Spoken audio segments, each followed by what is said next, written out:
লোকসভা ভোটের আগেই দেশ জুড়ে চালু হয়ে যেতে পারে সংশোধিত নাগরিকত্ব আইন অর্থাৎ সিএএ। সোমবার সন্ধ্যায় এই নিয়ে বিজ্ঞপ্তি প্রকাশ করতে পারে কেন্দ্রীয় স্বরাষ্ট্র মন্ত্রক। এই সম্ভাবনার মধ্যেই তড়িঘড়ি সাংবাদিক বৈঠক করলেন বাংলার মুখ্যমন্ত্রী মমতা বন্দ্যোপাধ্যায়। হুঁশিয়ারি দিলেন, বাংলায় কিছুতেই সিএএ চালু করতে দেবেন না।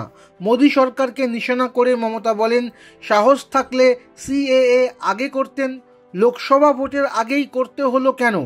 সোমবার বিকেলে নবান্নে সাংবাদিক বৈঠকে মুখ্যমন্ত্রী বলেছেন, নির্বাচন এলে কিছু একটা খাইয়ে দেওয়ার চেষ্টা করে এরা। ইতিমধ্যে কিছু সংবাদ মাধ্যম দেখাতে শুরু করেছে আজ রাতের মধ্যেই নাকি সিএএ চালু হবে। আমার কথা হলো, 2020 সালে সিএএ পাশ হয়েছিল, তারপর 4 বছর লেগে গেল।